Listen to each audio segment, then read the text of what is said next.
Jupiter, la planète la plus extrême du système solaire. Si on voulait trouver une planète totalement différente de la Terre, on choisirait Jupiter. Jupiter est un monde de turbulences, de champs magnétiques démesurés et de méga-tempêtes sans fin. Les tempêtes sur Jupiter sont si énormes qu'elles dévoreraient la Terre. Des générations d'astronomes ont tenté d'élucider les mystères de Jupiter. Enfin, la mission de la sonde Juno nous permet de comprendre la violence qui habite la géante gazeuse. Grâce à Juno, nous voyons Jupiter sous toutes ses coutures. Jupiter n'est pas du tout celle qu'on attendait. Quelle énergie mystérieuse nourrit les tempêtes intérieures de Jupiter? Et par quoi est alimenté le champ magnétique le plus puissant du système solaire? Nous allons traverser l'atmosphère et plonger dans le cœur de Jupiter afin de révéler comment elle est devenue la planète de tous les extrêmes et de découvrir son lien avec les origines de la vie sur Terre.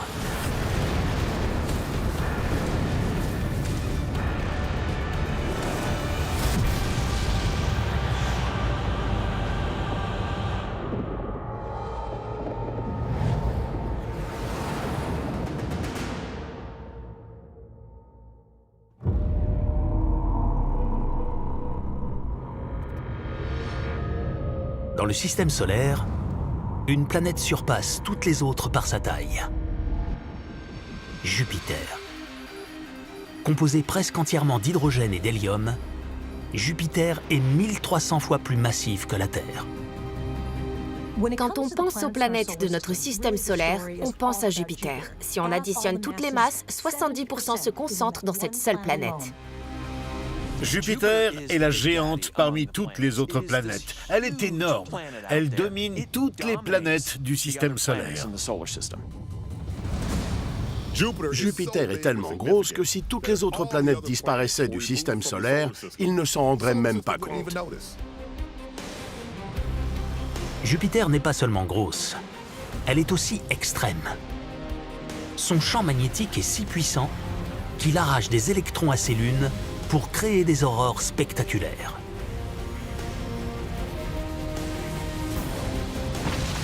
La température au centre de la planète est de 23 000 degrés. C'est plus chaud que la surface du Soleil. Les astronomes étudient Jupiter depuis des siècles, mais certains mystères continuent d'échapper à leur compréhension. Pourquoi Jupiter est-elle si démesurée? Et quelles forces cachées sont à l'origine de sa puissance monstrueuse? 3, 2, 1, ignition and liftoff of the Atlas V with Juno on a trek to Jupiter. En 2011, la NASA lance la mission Juno pour tenter d'élucider l'énigme de Jupiter. La sonde transporte tout un arsenal d'instruments de très haute technologie. Un détecteur de particules, une caméra à infrarouge et ultraviolet et un magnétomètre afin d'étudier la planète avec plus de précision que jamais. On ne peut pas tout apprendre d'une planète en l'observant au télescope. Parfois, il faut aller sur place. Les instruments de Juno sont parmi les plus avancés jamais envoyés dans l'espace. La sonde a entrepris un voyage épique jusqu'à cette planète extrêmement lointaine.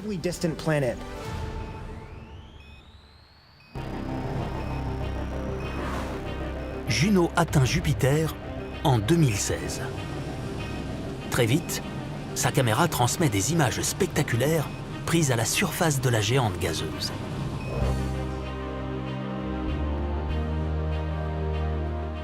Juno est si proche et perçoit des détails si infimes que sur certaines images qu'elle a prises, je ne reconnais même pas Jupiter. La palette de couleurs de Jupiter est extraordinaire. Tous ces oranges, rouges, marrons et jaunes profonds. J'en oublie parfois qu'il s'agit d'une planète tellement c'est beau. Je n'ai jamais vu des images de l'espace comme celle-ci. Ces motifs ondulants semblent calmes à cette distance. Mais vus de près, c'est une toute autre histoire. Ces bandes sont des tempêtes géantes, des jet streams beaucoup plus rapides que ceux que nous avons sur Terre. En plus de ça, ils vont dans des directions différentes et ces bandes de nuages vont en sens contraire. Les turbulences générées sont vraiment spectaculaires. La vitesse de ces bandes, appelées vents zonaux, atteint 600 km/h. Des vents d'une telle force transforment les gaz en méga-cyclones. La plus grosse tempête sur Jupiter est la célèbre Grande Tache Rouge. C'est l'un des mystères que la sonde Juno doit résoudre. Quelle est la source des vents zonaux et des méga-tempêtes sur Jupiter?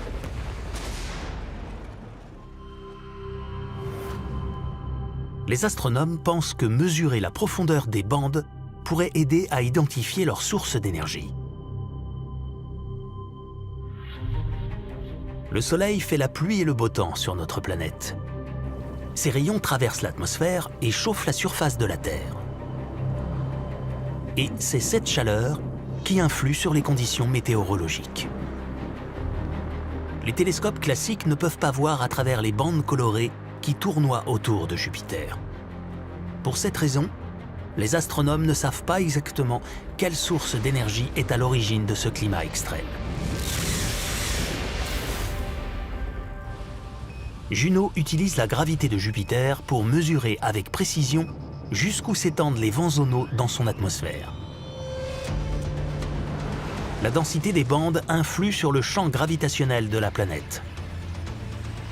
Et cela modifie la vitesse de Juno lorsqu'elle survole Jupiter. Les zones plus denses, avec une gravité plus forte, attirent la sonde vers la planète. Les zones de plus faible gravité la font dériver vers l'extérieur. En enregistrant les variations orbitales de Juno, les astronomes établissent une carte extrêmement précise de la densité de Jupiter. Et ils peuvent évaluer l'étendue des tempêtes qui font rage dans son atmosphère en mesurant la vitesse de la sonde.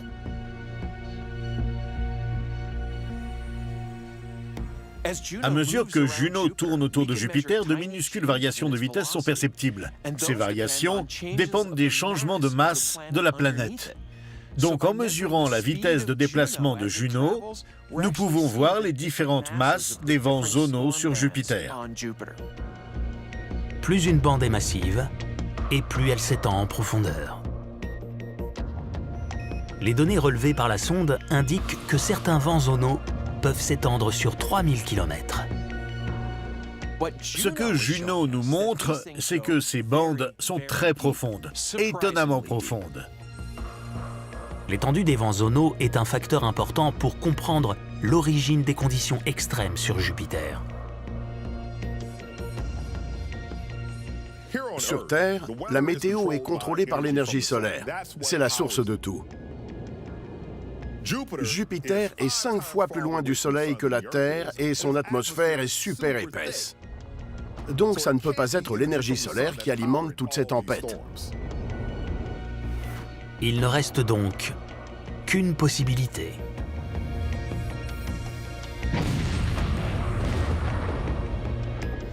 L'énergie colossale qui alimente ces tempêtes ne peut pas venir de l'extérieur.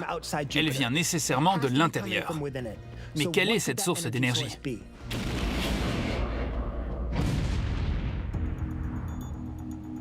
À Marseille, des chercheurs effectuent des expériences innovantes pour tenter de le découvrir.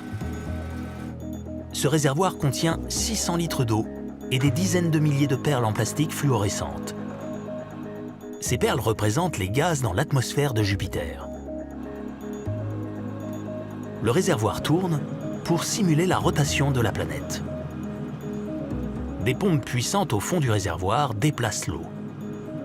Elles reproduisent l'énergie qui émane de l'intérieur de Jupiter. Une caméra suit les mouvements précis des perles. Les perles s'organisent en bandes tournoyantes. Et ces bandes sont très larges, comme celles des vents zonaux sur Jupiter. Les résultats de cette expérience montrent que la concentration phénoménale de chaleur à l'intérieur de Jupiter pourrait être la source de ces méga-tempêtes. Cette chaleur extrême s'explique par la façon dont Jupiter s'est formé il y a 4,5 milliards d'années.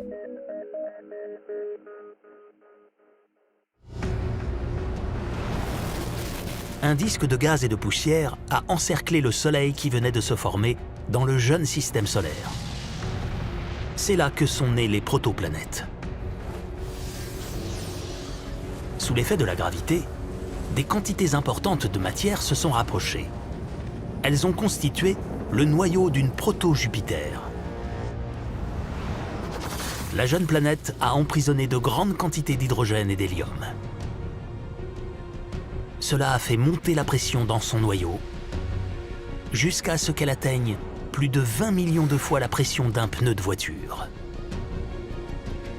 Et cette pression a entraîné la surchauffe du noyau. Pour les astronomes, cet énorme noyau chaud serait la clé du mystère. Il expliquerait le climat extrême de Jupiter.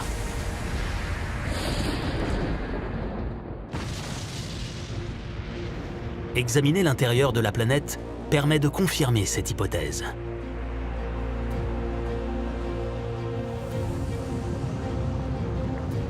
Dans le noyau, la température atteint 23 000 degrés. C'est plus chaud que la surface du Soleil. La chaleur rayonne vers les couches externes par convection.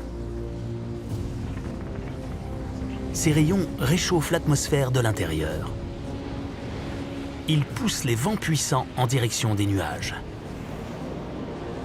Et ils créent ainsi les vents zonaux, visibles sous la forme de bandes colorées. L'intérieur de Jupiter est très chaud. C'est ce qui reste de la formation de Jupiter il y a 4,6 milliards d'années.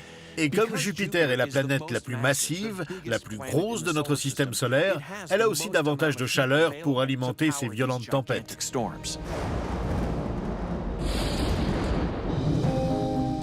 Juno a permis d'expliquer l'origine des méga-tempêtes de Jupiter. Mais elle a encore bien des mystères à résoudre. Pourquoi le champ magnétique de Jupiter prend-il des formes qui défient les lois de la physique? Et comment la découverte de ce qui se cache au centre de la géante gazeuse peut-elle révéler un chapitre encore inconnu de son histoire?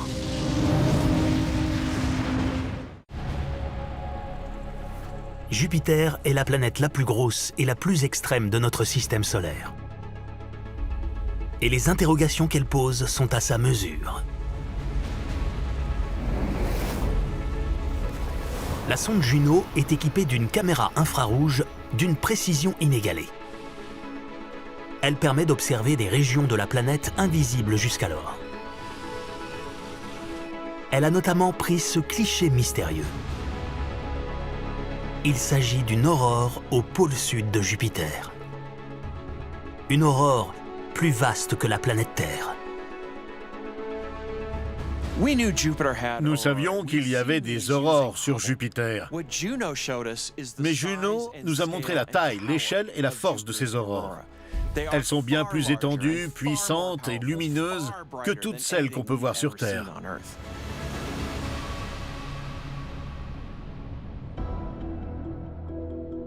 Sur Terre, une aurore se produit lorsque des particules chargées provenant du Soleil entrent en collision avec le champ magnétique terrestre. Certaines de ces particules chargées, appelées des ions, sont précipitées vers les pôles nord et sud. Cela produit un phénomène lumineux spectaculaire, comme l'aurore boréale. Le Soleil est trop éloigné de Jupiter pour que ces ions créent les aurores observées par Juno. Ces ions proviennent d'un satellite de Jupiter, la lune Io. Io est l'objet le plus volcanique du système solaire. C'est aussi une petite lune. Alors, quand elle entre en éruption, toute la matière volcanique ne peut pas retomber sur Io. Une partie reste en orbite autour de Jupiter et une autre suit le champ magnétique de la planète et entre en collision avec son atmosphère au pôle, ce qui provoque ces aurores. L'échelle des aurores de Jupiter signifie que la planète doit posséder un champ magnétique colossal. Et cela représente une nouvelle énigme pour les planétologues. Les planètes comme la Terre possèdent une boule de métal en fusion au sein de leur noyau. Ce liquide en mouvement a l'effet d'une dynamo. Il génère un champ magnétique qui s'étend loin dans l'espace. Jupiter est une géante gazeuse composée presque exclusivement d'hydrogène. A priori, elle ne contient pas de métal liquide dans son noyau. Alors, quel élément est à l'origine de son champ magnétique?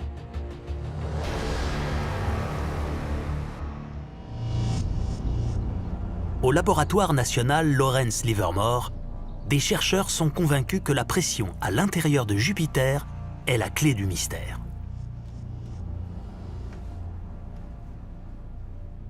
Ils se servent de lasers puissants pour simuler comment cette pression peut transformer l'état de matière d'un gaz.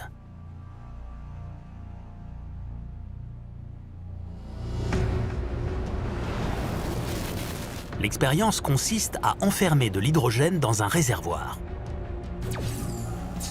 et à le soumettre aux rayons laser.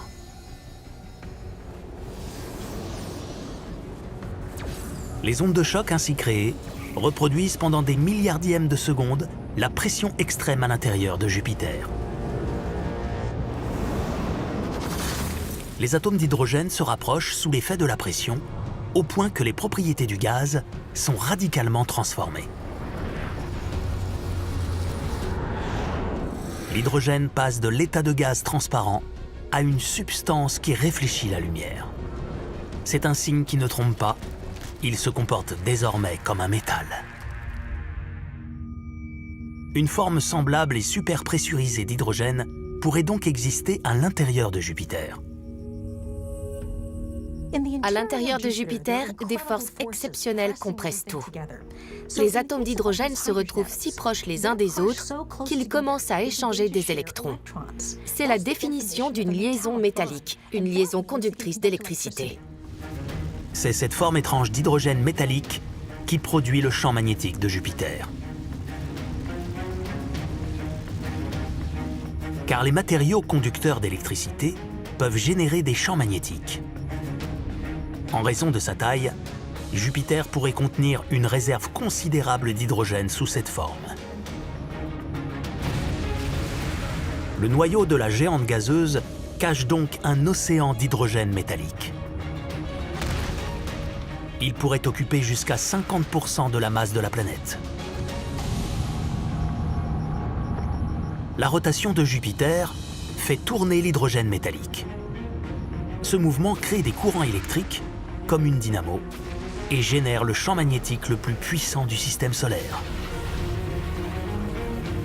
Il est si étendu qu'il enveloppe même les satellites de Jupiter. Il attire leurs ions et les précipite vers les pôles de la planète. Et en entrant en collision avec Jupiter, ces ions produisent des aurores spectaculaires.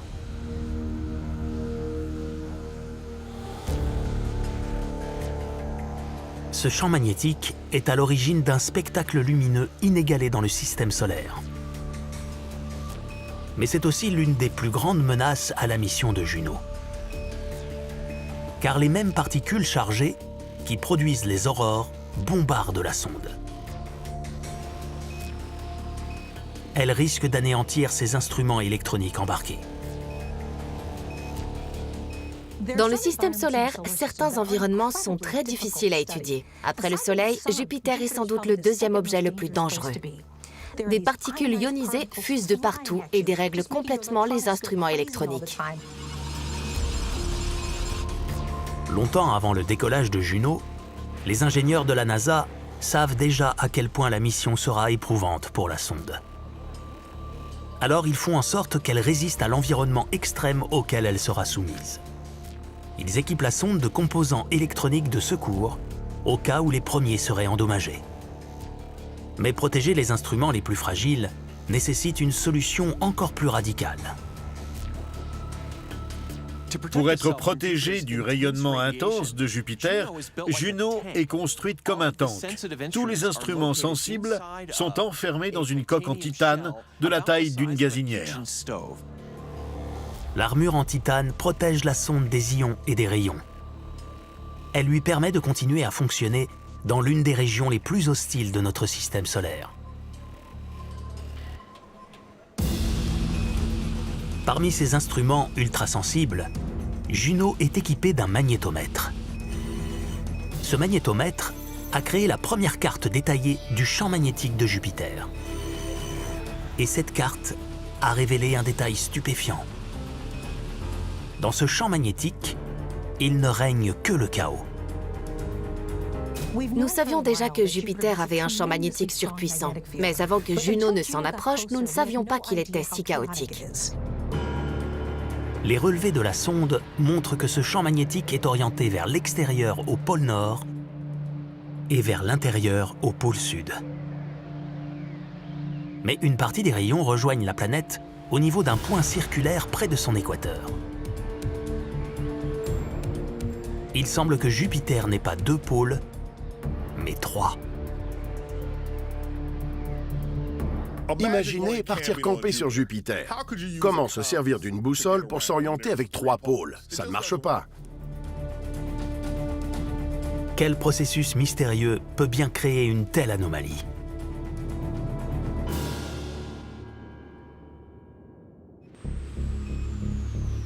Les instruments ultrasensibles de Juno détectent un indice. Ils montrent que beaucoup des tempêtes les plus violentes se produisent près de l'équateur de Jupiter. Juno nous a appris qu'un nombre incalculable de tempêtes agitent en permanence Jupiter.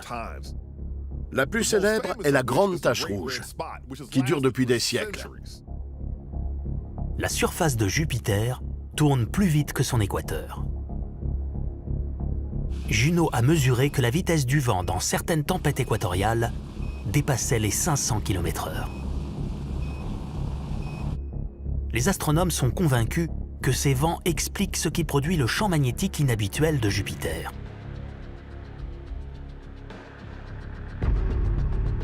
À 3000 km sous la surface de Jupiter, s'étend un océan d'hydrogène métallique. Les vents qui soufflent à la surface de cet océan sont si violents qu'ils créent des courants très forts dans le métal liquide. Ces courants dérèglent le fonctionnement de la dynamo. Ils modifient le champ magnétique qui se disperse dans plusieurs directions. Et ils génèrent un 3e pôle près de l'équateur.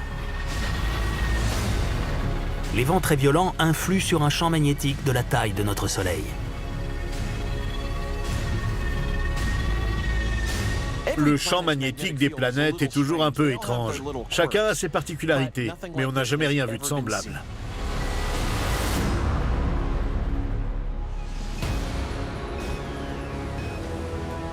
Les données relevées par Juno ont permis d'expliquer les étranges caprices du champ magnétique de Jupiter. La sonde peut désormais s'intéresser à d'autres caractéristiques mystérieuses. Pourquoi le centre de Jupiter est-il un mélange de gaz et de roches? Et peut-il expliquer la naissance de la plus grosse planète du système solaire?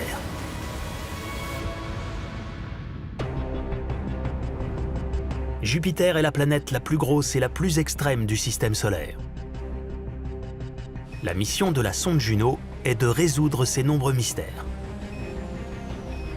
Et notamment, de dévoiler ce qui se cache au centre de cette planète. D'après les astronomes, une photo de ce qui se passe à l'intérieur permet de répondre à une question fondamentale. Comment est né Jupiter? On ne comprend vraiment pas comment les géantes gazeuses comme Jupiter se sont formées. C'est l'un des plus grands mystères que Juno est chargée d'élucider.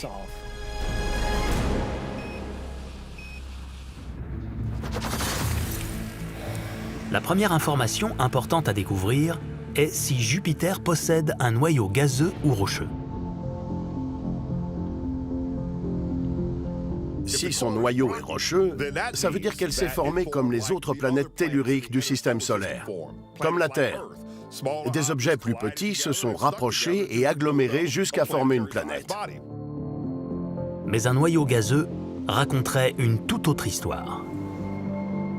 ce serait la preuve que Jupiter est né de l'effondrement d'un énorme nuage de gaz et de poussière lors des premières heures du système solaire. Ça voudrait dire qu'il n'y a rien de solide dans le noyau. Ce serait comme le Soleil. Donc, la composition du noyau est fondamentale. Est-il solide ou gazeux? Pour le savoir, les instruments de Juno mesurent la forme et la taille des champs gravitationnels et magnétiques. Les astronomes analysent ensuite ces données pour reconstituer une image détaillée du cœur de la géante gazeuse. Et ils découvrent que l'intérieur de la planète est encore plus étrange qu'ils ne l'avaient imaginé.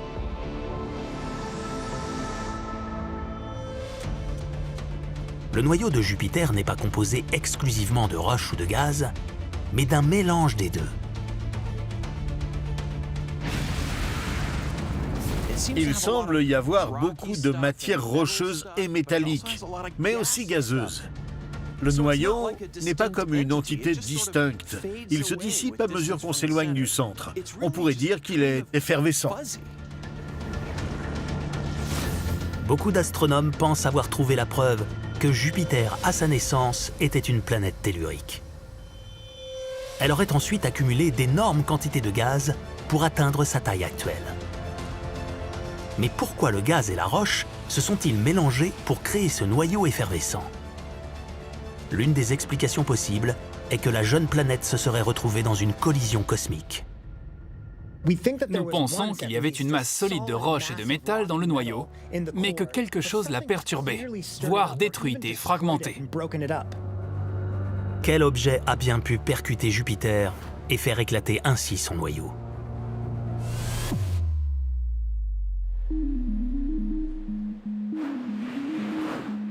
Les planétologues ont un moyen de le découvrir. Ils construisent des modèles du jeune système solaire grâce à de puissants ordinateurs. Puis, ils créent des collisions entre des objets et des Jupiters virtuels afin de déterminer quel type de choc produit un noyau effervescent. Ils découvrent ainsi qu'un seul scénario peut donner lieu à cet étrange mélange de roches et de gaz. Revenons 4,5 milliards d'années en arrière.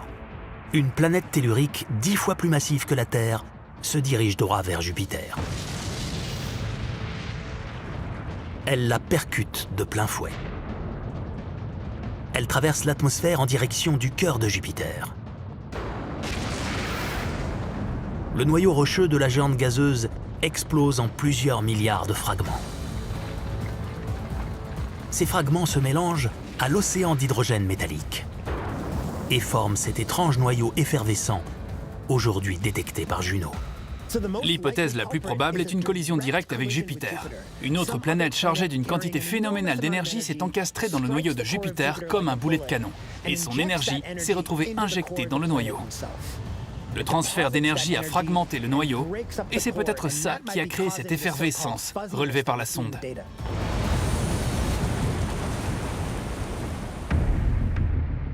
Par simulation informatique, l'hypothèse tient la route. Mais est-il vraiment possible que Jupiter soit entré en collision avec une autre planète? La réponse pourrait se trouver dans des mondes extrêmement mystérieux, à des années-lumière de la Terre. Ce qu'on appelle des exoplanètes. Sur Terre, des télescopes scrutent le cosmos. Ils mesurent les ruptures dans le faisceau lumineux des étoiles lointaines.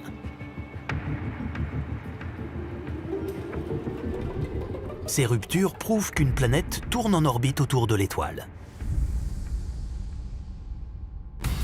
Une fois par orbite, la planète passe entre nous et l'étoile et crée une mini-éclipse. Elle bloque une minuscule fraction du faisceau lumineux, ce qui provoque une rupture. En 2017, les astronomes découvrent une exoplanète très étrange en orbite autour de l'étoile Kelt 9, à 670 années-lumière de la Terre. Il y avait un détail extraordinaire au sujet de l'étoile Kelt 9. Sa luminosité changeait tous les jours et demi. Une planète était assez proche de l'étoile pour en faire le tour en 1 jour et demi. Il s'agissait également d'une planète géante, au moins 2 fois plus massive que Jupiter. Les astronomes baptisent ce monde étrange Kelt 9b. Il s'agit d'une géante gazeuse comme Jupiter, mais elle est 11 fois plus proche de son étoile que Mercure l'est de notre Soleil. Les astronomes appellent cette catégorie de planètes des Jupiters chauds. Kelt 9b est une planète super extrême. C'est l'une des exoplanètes les plus chaudes jamais découvertes. Son atmosphère est plus chaude que la surface de la plupart des étoiles. Les données mesurées par le télescope spatial Spitzer montrent que cette chaleur extrême est en train de détruire Kelt 9b. La chaleur de son étoile souffle son atmosphère comme une comète. Elle perd son atmosphère au fil du temps, jusqu'à ce qu'un jour, elle n'en ait plus du tout. Ce qui veut dire qu'il ne restera bientôt plus que le noyau de cette planète, quel qu'il soit. Kelt 9b et les autres Jupiters chauds sont des énigmes. Les recherches prouvent que ces énormes planètes ne peuvent pas se former si près d'une étoile. Pour former une géante gazeuse comme Jupiter, il faut des conditions très froides, loin d'une étoile, là où des matériaux gelés peuvent se coller et accumuler du gaz à mesure que la planète grossit. Donc, quand on voit des Jupiters chauds en orbite tout près de leur étoile, on sait qu'ils n'ont pas pu se former à cet endroit. Kelt 9b a dû se déplacer vers son étoile après s'être formé dans une région plus froide de l'espace. Les astronomes pensent que cette caractéristique expliquerait comment Jupiter a pu entrer en collision avec une autre planète.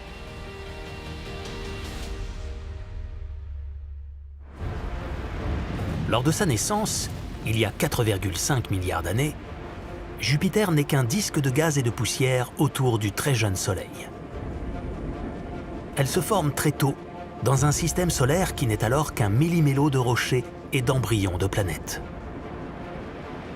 Au fil des millions d'années, la force gravitationnelle du disque pousse Jupiter plus près du Soleil.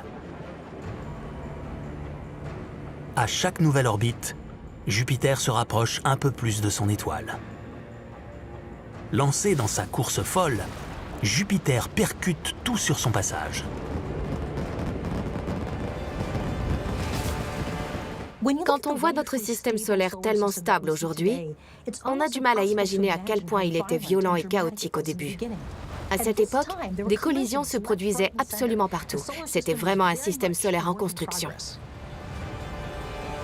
Jupiter est en passe de devenir un Jupiter chaud. Jusqu'à ce qu'une autre planète vienne à sa rescousse. Notre système solaire semblait courir à la catastrophe. Jupiter se rapprochait de plus en plus et déréglait les orbites des autres planètes. Puis, plus loin sur le disque, d'autres planètes géantes ont commencé à se former, et notamment Saturne. À chacune de ces rotations, elle exerçait sur Jupiter une petite traction gravitationnelle et l'attirait vers l'extérieur du système solaire. Jupiter, tel que nous la connaissons aujourd'hui, a bien failli ne pas exister. Mais heureusement, Saturne s'est formé suffisamment près et l'a ralenti grâce à son attraction gravitationnelle. Saturne l'a donc empêché de se rapprocher du Soleil encore plus que Mercure et de finir évaporé. Les déplacements constants de Jupiter par rapport au Soleil perturbent les protoplanètes. Certaines changent de place et sont éjectées de leur orbite. Cet immense désordre pourrait expliquer qu'une autre planète soit entrée en collision directe avec la géante gazeuse. Notre jeune système solaire était chaotique et désordonné. Et cette Jupiter en mouvement était une cible énorme. Il y avait donc une probabilité très élevée pour que Jupiter entre en collision avec un autre objet massif.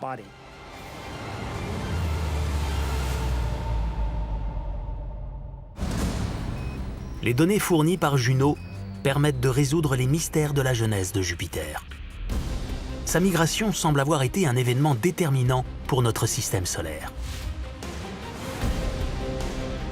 Quand une planète aussi massive que Jupiter se déplace dans un jeune système solaire, les conséquences peuvent être folles. Comment le voyage de Jupiter a-t-il façonné notre système solaire? Et en quoi a-t-il influencé l'apparition de la vie sur Terre?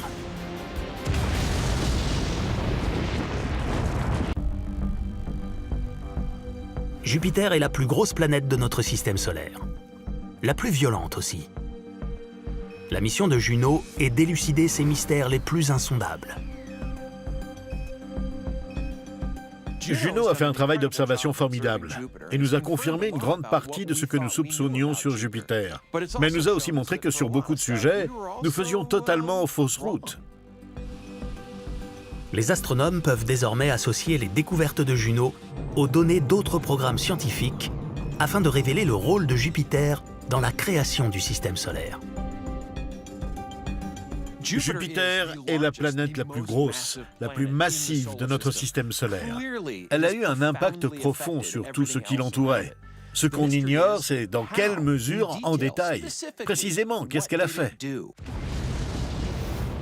Son noyau effervescent est la preuve que Jupiter est entré en collision avec une planète géante lors de sa migration à travers le système solaire.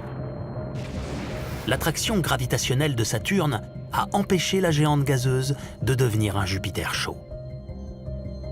Les scientifiques pensent que cette migration pourrait expliquer l'un des plus grands mystères irrésolus de notre planète. Comment les océans se sont-ils formés sur Terre ?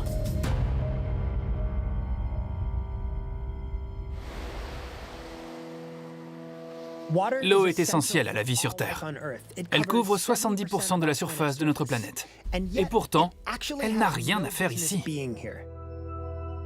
À sa naissance, il y a environ 4,5 milliards d'années, la Terre est une planète aride. En raison de sa proximité au Soleil, les éléments légers, comme l'eau, s'évaporent dans l'espace. Si la Terre s'est formée là où elle est dans le système solaire, il faisait bien trop chaud pour que toute cette eau fasse partie de la planète d'origine. Donc elle venait nécessairement d'ailleurs. D'après les astronomes, la source de l'eau sur Terre se trouverait dans une région gelée de l'espace, plus loin du Soleil.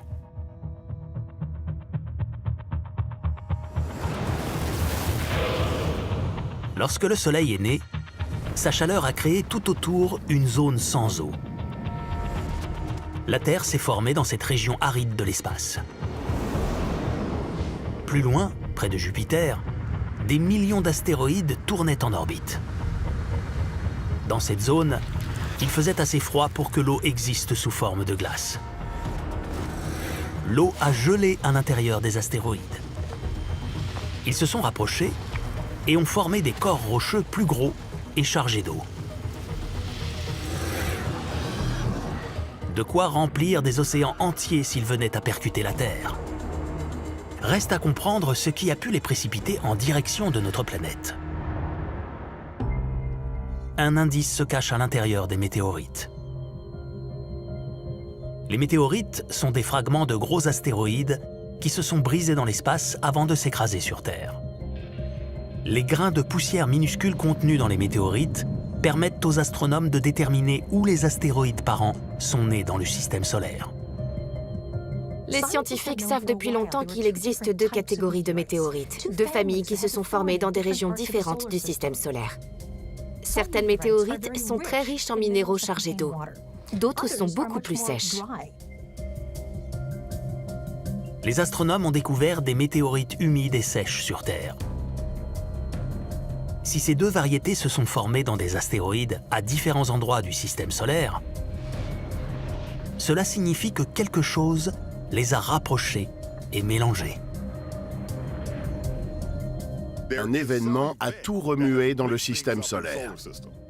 Compte tenu de la taille de notre système solaire et du nombre de corps rocheux qui s'y trouvent, l'échelle de cet événement devait être impressionnante.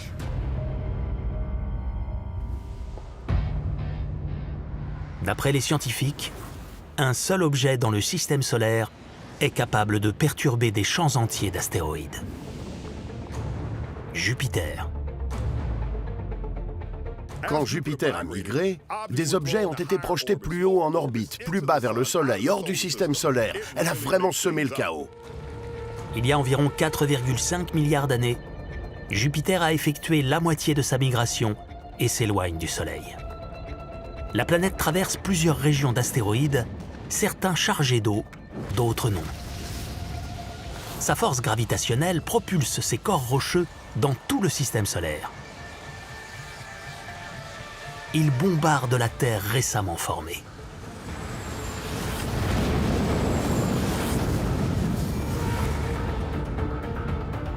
Il est donc possible que ces corps gelés aient apporté l'eau de nos océans. À une certaine époque de l'histoire de la Terre, des millions d'astéroïdes ont bombardé sa surface. Avant, on ne comprenait pas vraiment comment ça avait pu arriver. Maintenant, on regarde Jupiter et on se dit que c'est peut-être elle la responsable.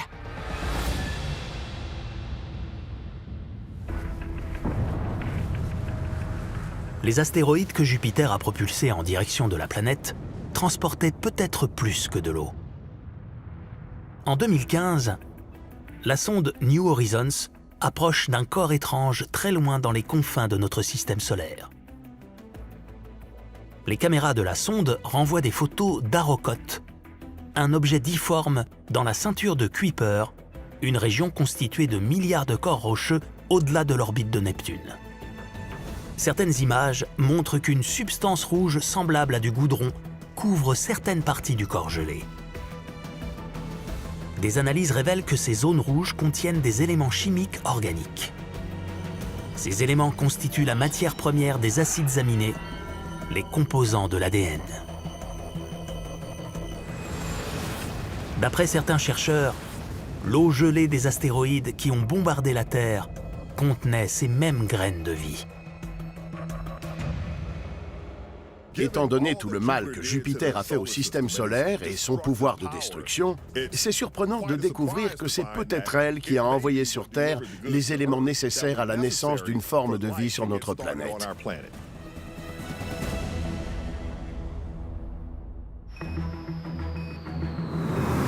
La sonde Juno est en train d'élucider les mystères de la planète la plus grosse et la plus extrême de notre système solaire.